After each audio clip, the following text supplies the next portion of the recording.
Hello friends, நம்ம இன்றைக்கி இதை பற்றி பார்க்க போனால் இலக்கிய பரபர எபிசோடில் என்ன இன்ட்ரெஸ்டான சுவாரஸ்யமான விஷயம் நடக்கும் தாங்க பார்க்க போகிறோம். வாங்க வீடியோக்குள்ளே போயிடலாம். இந்த ஆஞ்சலி வீட்டை விட்டு போகிறப்ப பார்த்தீங்கன்னா நம்மளோட லட்சுமி வந்து கீழே தள்ளி கழுத்தை பிடிச்சி அவங்க ரொம்பவுமே வந்து அவதி பண்ணிட்டாங்க. அவங்களுடைய உயிருக்கு வந்து ஆபத்தான நிலைமை வந்து வீட்டில் வந்து உழுதுட்டு இருக்காங்க. அப்போ பார்த்தீங்கன்னா நம்மளுடைய மாசிலமணி இந்த என்னமாச்சு அப்படின்ட்டு கேட்குற பார்த்தீங்கன்னா அண்ணி வந்து ரொம்ப வந்து திறந்து விட்டாங்க. இந்த ஆஞ்சலி தான் வந்து என்னை வந்து இந்த நிலைமைக்கு வந்து கொண்டு போய் விட்டா அப்படின்ற மாதிரி வந்து சொல்கிறாங்க. அது ஒரு கிரிட்டிக்கல் கண்டிஷன் நம்ம லட்சுமி வந்து போகிற வழிகள் பார்த்தீங்கன்னா நம்மளோட மாசிலமணி வந்து ஹாஸ்பிட்டல் வந்து சேர்த்திடுறாங்க. சேர்த்திட்டு அப்புறம் பார்த்தீங்கன்னா இலக்கியாவுக்கு வந்து கால் பண்ணி இந்த விஷயத்தை சொல்கிறாங்க. இந்த ஆஞ்சலியாவில் வந்து லட்சுமி வந்து உயிருக்கு ஆபத்தான நிலைமையில் வந்து நான் ஹாஸ்பிட்டலில் சேர்த்திருக்கேன் ஆஞ்சலி இலக்கியா அப்படின்றாங்க. என்னமாம்மா சொல்கிறீங்க அப்படின்றது பார்த்தீங்கன்னா இந்த ஆஞ்சலி வந்து சிந்தாமணி உதவியோடு வந்து ரூமை விட்டு வெளியே வந்துட்டு உன் மேலே இருக்கிற கோபத்தை வந்து லட்சுமி மேலே வந்து காட்டிகிட்டு போயிருக்கா அப்படின்ற மாதிரி வந்து சொல்கிறாங்க.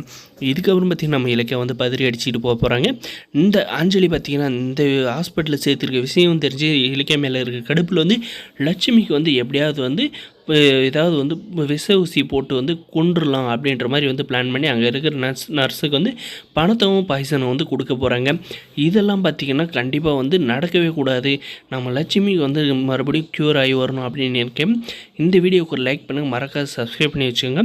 நம்மளுடைய இலக்கிய பதறி அடிச்சுட்டு ஹாஸ்பிட்டலில் வந்து போய் பார்க்குற பார்த்திங்கன்னா நம்ம லட்சுமி வந்து ரொம்பவே கிரிட்டிக்கல் கண்டிஷனில் இருக்கேன். என்னம்மா வந்து போனால் போயிட்டு போகிறேன், நீங்கள் எதுக்காக வந்து இப்படி அவளை தடுத்து நிறுத்தினீங்க அப்படின்ற மாதிரி சொன்னாங்க. அதுக்கு பார்த்தீங்கன்னா அண்ணன் வந்து என்னை வந்து அவளை வந்து பார்த்து சொல்லிட்டு போனாங்க, அதனால தான் நான் வந்து இப்படி பண்ணேன் அப்படின்ற மாதிரி வந்து சொல்கிறாங்க. இதுக்கப்புறம் பார்த்திங்கன்னா நம்மளுடைய கௌதம் சார் வந்து இனிமேல் வந்து அந்த அஞ்சலியை பற்றி நீங்கள் எதுவும் வந்து கவலைப்படாதீங்க, அவளுடைய வாழ்க்கைக்கு வந்து நாங்கள் வந்து முடிவும் கட்டியாச்சு. இதுக்கு மேலே வந்து அவள் வந்து எங்கள் வீட்டுக்கு வந்து தேவையில்லை. நாங்கள் வந்து நானும் அம்மாவும் வந்து சேர்ந்து ஒரு முடிவு எடுத்திருக்கோம். கார்த்தியோட நிலம் வந்து ரொம்ப மோசமாக போயிட்டு இருக்கான். அவன் டெய்லி குடிச்சிட்டு எங்கே விழுந்துட்டு இருக்கானே எனக்கு தெரியல. இந்த ஆஞ்சலி பண்ணிட்டு போன துரோகத்தையே நினச்சி ரொம்ப வந்து கஷ்டப்பட்டு இருக்கான் அப்படின்ற மாதிரி வந்து சொல்கிறாங்க. அப்படி என்ன மாப்பிள்ள முடிவு எடுத்திருக்கேன் அப்படின்றது கேட்குற பார்த்தீங்கன்னா கார்த்திக் வந்து வேறு கல்யாணம் பண்ணி வைக்கிறத நாங்கள் வந்து முடிவு எடுத்திருக்கோம் அப்படின்ற மாதிரி வந்து சொல்கிறாங்க. இதை கேட்ட மாசிலாமணி பார்த்திங்கன்னா சைலண்ட்டாக வந்து வெளியே போயிடுறாங்க. இதுக்கு வந்து நம்மளுடைய கௌதம் சார் என்ன சொல்கிறோன்னா, நாங்கள் வந்து ஜோசியர்கிட்டையும் வந்து பார்த்துட்டோம், எல்லாமே வந்து நல்லா தான் இருக்குது, கார்த்திக் 2வது கல்யாணம் பண்ணலான்ட்டாங்க அப்படின்றாங்க. அதுக்கப்புறம் பார்த்து நம்ம இலக்கிய போயிட்டு என்ன சொல்கிறாங்கன்னா வந்து மாமா நானும் எவ்வளோ வந்து ட்ரை பண்ணேன் இதை வந்து நிறுத்துறதுக்கு, ஆனால் வந்து என்னால் முடியல.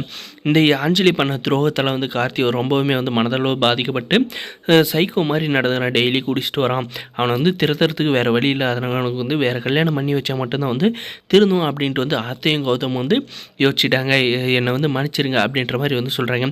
இல்லை இலக்கியா, அவள் வந்து பண்ணதுக்கு அவள் வந்து வாழை வேட்டியை வந்து வீட்டில் இருந்தது வந்து அவளுக்கு வந்து புத்தி வரும் அப்படின்ற மாதிரி நம்ம மாசிலாமணி வந்து சொல்கிறாங்க. இருந்தாலும் அவருக்கு வந்து ரொம்பவுமே வந்து வருத்தமாக இருக்குங்க. நம்மளுடைய கார்த்திக் வந்து வேறு கல்யாணம் பண்ணி வைக்கணும், நம்ம இலக்கியம் நம்மளுடைய கௌதம் சார் இதுக்கு வந்து இலக்கிய கூடிய சீக்கிரம் வந்து ஒத்துக்கணும் அப்படின்னு நினைக்கிறேன். இந்த வீடியோக்குள்ளே லைக் பண்ணுங்கள், மறக்காத நம்ம சேனல் வந்து சப்ஸ்கிரைப் பண்ணால் தான் மறக்காத சப்ஸ்கிரைப் பண்ணி அந்த பெல் ஐக்கனை வந்து கிளிக் பண்ணிக்கோங்க. தேங்க்ஸ் ஃபார் வாட்சிங்.